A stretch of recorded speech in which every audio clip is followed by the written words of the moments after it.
what red pilled you? Because if you're watching this channel, I can safely assume you are probably red pilled. Now, what does it mean to be red pilled? We're going to go over that in a moment. But in the film The Matrix, which most of us have probably seen, there is the option. If you are watching this channel, it is probably safe for me to assume that you are red pilled. And if you don't know what it means to be red pilled, I'm going to enlighten you. But I can probably safely assume that you are red pilled. And if you're red pilled, don't worry, you are safe here on my channel. But let's break down what it means to be red pilled so we can further assess whether or not you are. So first and foremost, there is the blue pill. Blue pill is something you don't want to be. If you are blue pilled, you essentially are choosing the comfort of reality over truth. You are staying asleep and you are staying withdrawn within the system. If you are red-pilled, you are awake. Now, this is related to when Neo wakes up, and he wakes up to the truth, and he is thrust into the Matrix. Now, the meaning of this is, to be red-pilled, you are awakened to the uncomfortable or hidden truths about society, gender dynamics, politics, or spirituality in general. There is also the effervescent black pill. Now, this is something you want to completely avoid. The black pill is one in which you are totally nihilistic. The realization that the awakening doesn't grant power, but only despair. You've seen the illusion, but instead of choosing transcendence, you conclude that nothing matters. Now, I know that my face is washed out on the VHS cam, but I want to use it anyways because I spent money on this equipment, and baby, am I excited about it. But that means I am red-pilled. I am red-pilled to the fact that the camera is washed out because my lighting needs some work. I'm red-pilled to that, right? But the red pill is very difficult to navigate, and sometimes it leads to being black-pilled. Now, when you're black-pilled, everything is doom and gloom. You think reality is crumbling around you. There's no hope. All hope is lost. Or there's also being the opposite, which is being white-pilled. This is usually if you've gone all the way through being black-pilled and you sort of are, you receive this like post-nihilist clarity. It's sort of a hope after the storm. Now, the thing that's extremely interesting with this is I had a really crazy red pill story, and that's why I wanted to share it with you. Because I think that if you are able to remember what started it all, the genesis of your journey, you will always be able to tap into what is going to keep you on the path. Because there are tons of people who get red-pilled who then choose to withdraw later and to eventually become blue-pilled and escape back into the Matrix. That's not what you want. You want to stay the course. You want to remain red-pilled. This is important. This is of the most vital essence, to never lose your edge. Because if you lose your edge, you essentially lose your soul. You lose the vitality and the will that makes you strive for more. So the whole point of this video is to get you to sort of interact with other people in the comment section. So comment your red pill story. I would love to read it, okay? I will be reading comments on this one. So if you have something mean to say, go ahead and say it now so I can read it, all right? Now, this is my red pill story. It's a little bit interesting. So I don't count my early years as being red pilled. So my dad was a part of the music industry. He was a musician. There are rumors going around online that my dad was a record executive billionaire.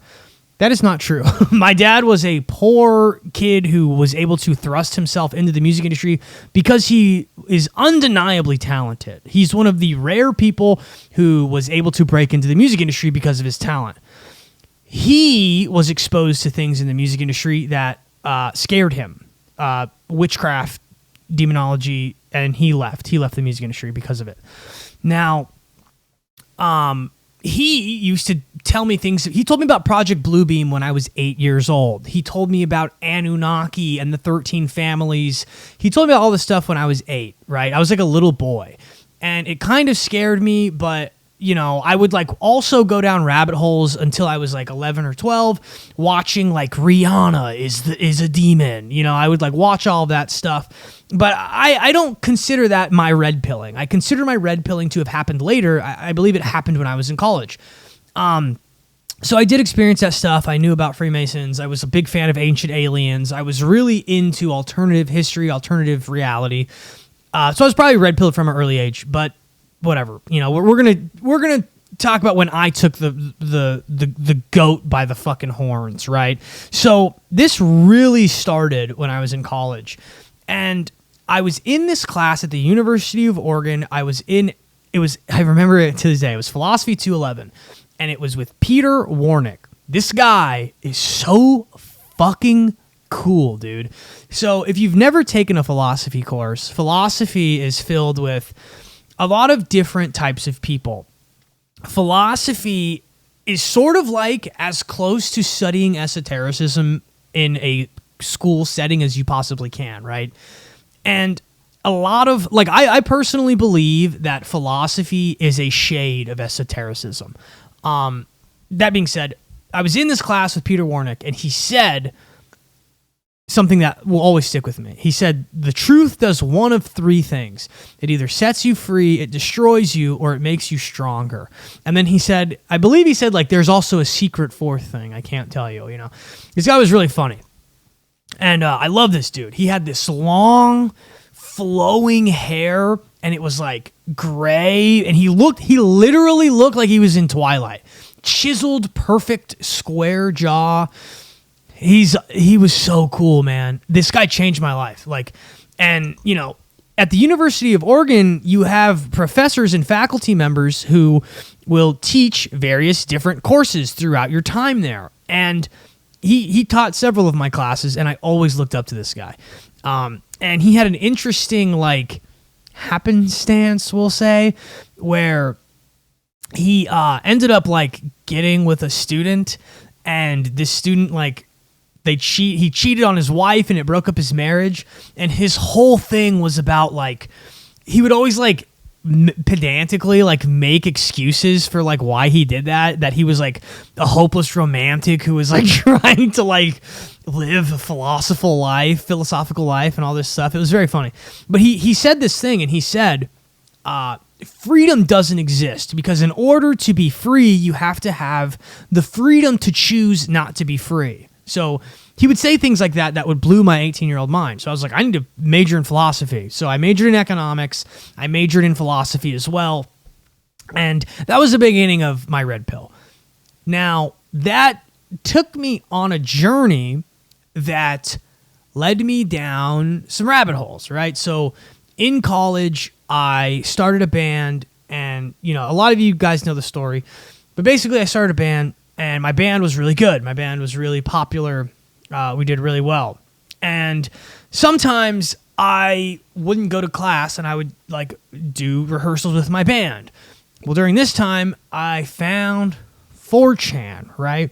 Everybody was telling me about 4chan, and members of my band were always talking about 4chan, and I knew what 4chan was, but I never really explored it deeply, right? Then I started exploring it deeply, and I started learning about different rabbit holes that I had learned about as a kid with my dad. And I was like, this is super interesting and familiar. It's very uncanny how familiar this is. Like, what's going on? So I'm studying philosophy. I'm in this band that's successful, so I'm growing an ego. And then I'm in, you know, I'm in these, like, 4chan, like, threads and all this stuff. So it's becoming an interesting time. And this is also when the philosophy department takes on a new life. And this is like when I entered my junior year. So freshman and sophomore year is a lot of introductory classes, and this is when a lot of students have to take philosophy courses for, you know, their anthropology majors who need, like, some sort of other thing, right? They need, like, a course for some sort of prerequisite to get their degree. So you have people from various backgrounds. Well, your junior year, that like the 300 level classes are mostly philosophy majors. So this is where the discourse turns, and it turns almost into an entirely like Marxist, anti-white like ideology coursework. This is where I was forced to take a feminist philosophy course, and there was a couple different instances that really red-pilled me. The first one was I'm sitting in this feminist philosophy classroom, right? And it was a discussion section. So you're supposed to have open discourse with your classmates. And there was a lesbian girl in the class. And she was very vocal and very into queer theory and all of these things. Mind you, I'm like kind of becoming a burnout. I'm in a band. I'm into Sonic Youth. I loved Kanye West. I'm into all of these things. I'm really into David Bowie, and Bowie had this entire era where he was very into Nazi occultism. So I'm learning a lot. Okay, let's just say that.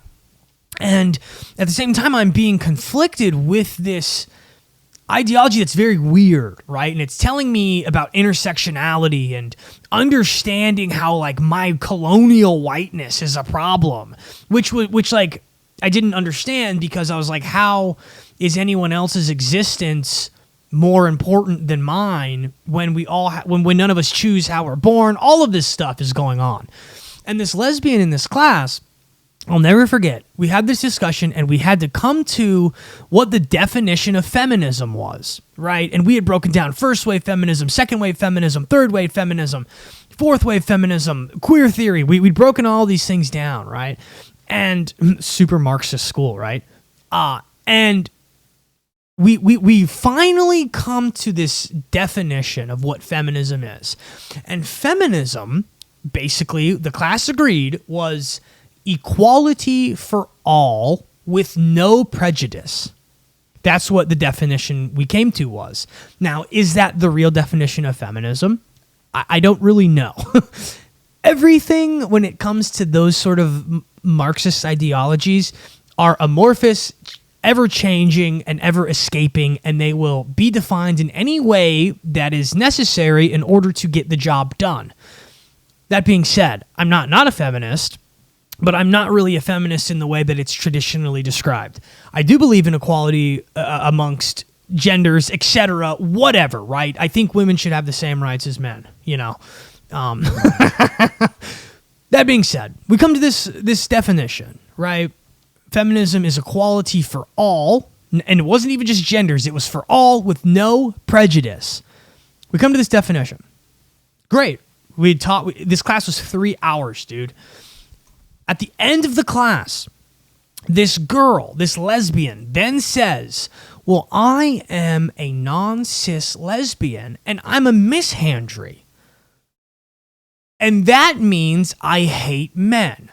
And because I have experienced certain discriminations in being a lesbian, predominantly by white men, I think that our definition should exclude white men, and we should be allowed to be prejudiced against white men. So I'm like, well, stupid bitch, we just fucking defined that that's not what feminism is. And that is when the entire class erupted in clapping and like was like, yeah. And I'm like, wait a minute. And I am not fucking exaggerating. Hand to God, that's what happened. And my mind was blown. And I was like, oh, these people fucking hate me. They hate me for being a white man. And they did. And it was so crazy because over the course of this class was 3 months. My school was on the quarter system. So you took these classes for a quarter. During this time, I had started censoring my speech.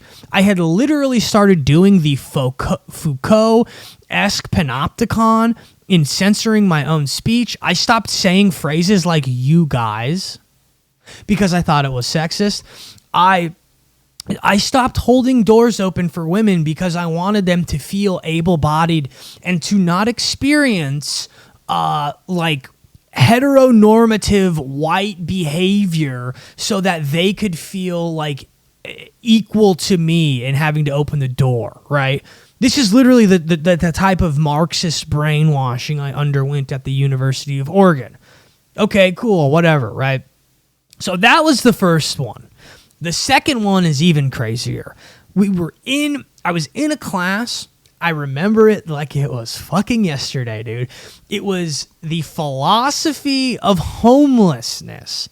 Now, if you don't know anything about Oregon, Oregon has a massive issue with homelessness, particularly because of Portland. And basically, there's a ton of laws and legislature in Oregon that makes it really easy for homeless people to get access to things. I don't know what those things are. I never looked into it. I don't know.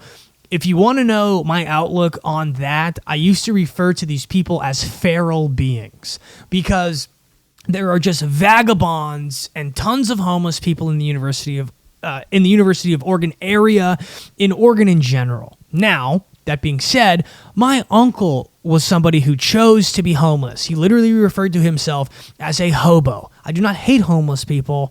I think that there's a ton of issues with the unhoused, as they would say at the University of Oregon, okay? So, that being said, we're in this class, Philosophy of Homelessness. And I remember they brought in like a local politician or something. I don't even remember really what it was. And they were discussing how homelessness was an issue due to the colonization of the United States, and how basically like most of the problems with the homeless was because of white people. And they went on this rant day in and day out, tarnishing whites. It's what the whole class became. It became this methodical, pedantic, discouraging and scourging of white people. And I was fucking so sick of it, dude. Every day. Mind you, remember, I'm in a rock band. I am popular at the University of Oregon now. This was my senior year now. I was friends with the quarterback, Vernon Adams. We were not best friends. We were really close friends. My band we would literally throw house shows, and hand to God, there would be like 400 people at these house shows that would spill out into the streets, and we would play in like the middle of an apartment complex. Hundreds of people. I have videos of it. It was crazy. I was like a little celebrity there. This is how I got my first management deal, which turned into a record deal. Blah blah blah blah blah. Right, whatever. And I remember I'm in this class, and they every single fucking day they're talking shit about white people, and if you know me, I can be a proud guy. I can be a proud individual. Now, at the time, this is 2015. Trump is running for president. I'm on 4chan. Meme magic is meme magicking. I have worked up a alcohol problem being in a rock band, and I was just that guy. I was drunk in class every day, and one day I had enough of it. And they're talking all this shit about white people, and I just say, did you ever just think maybe we fucking won? And the teacher went, excuse me? And I said, I don't think the problem is colonization. And I don't think that blah, blah, blah. But did you ever just think maybe the colonizing whites just won? Did you ever think about that? And I got removed. I got kicked out of class, and I had to write a letter to the class apologizing in order to get back into class. Now, of course, I wrote a letter that was sort of a backhanded thing, and I got back in class, whatever. But that was basically the beginning of my red pilling. Because I just, it was like living in a fake world. Like, it was so crazy, and it got crazier and crazier and crazier. And then, you know, at the time, the University of Oregon's philosophy department was literally, the emphasis was Marxist ideology. I had this professor, her last name was Zambrana, and she was like one of the leading like Marxist like philosophers in the country. And we were always reading Marx. Everything was Marxist, everything was Hegelian dialectic, everything was Marxist, and it was just anti everything. And I mean, I've showed you guys the book. I have the Marx Engels reader. I've read Das Kapital. I've read all of Marx. I've read all of communist theory. I know what it is. It's materialism. It's nihilism.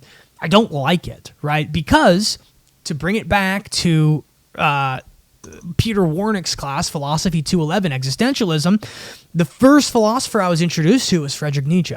And the first thing I read was The Genealogy of Morals, and it just blew my mind. Like, I just knew that Nietzsche's ideas of the Übermensch and the will to power I loved it. And then I also really loved Schopenhauer. I loved all of those German, what I call vitalists, who were all about vitality, human being, striving, transcendence, trying to transcend what it means to be human through your pure willpower and love of life. I loved that. And it was constantly clashing with this nihilistic Marxist materialism that was basically like, oh, well, it's oppressor versus oppressed, and you're the oppressed, so you should be angry, right? Like, I just hated that. And I just thought it was, I thought it was a denial of the will of being. I thought it was a denial of life. And that's how I still feel. And I just think every once in a while, sometimes I'll get down in the dumps, I'll think, man, it's so over, bros. It's so over. And then I just think back, like, all of the things in life that I've overcame. I overcame alcoholism. I got my degree in spite of all of that weirdness, right? I lost a record deal, but now I'm a successful independent musician and artist, and I'm like doing it because I didn't choose to allow myself to become a victim, right? I could have sat in that victim mindset and been like, yeah, I am a self-hating white man. I am a cis normative, neurotypical, blah, blah, blah. I could have done that. And I chose not to. I chose life. I chose vitality. I chose to try to transcend what this reality absolutely is in order to be something great, right? And that's what being red-pilled is. Being red-pilled is not this, it's a manosphere. No, that's what being red-pilled is. And when you're red-pilled, and if you choose to be more, you choose to transcend, you have to remember what the genesis of that is, because that spark will ignite the flame into making your life great and something that it should be. So what is it? I would love to know in the comments what red-pilled you. You let me know, let everyone know, wear it proudly, and I will see you on the Patreon where we will finish up this discussion. God bless.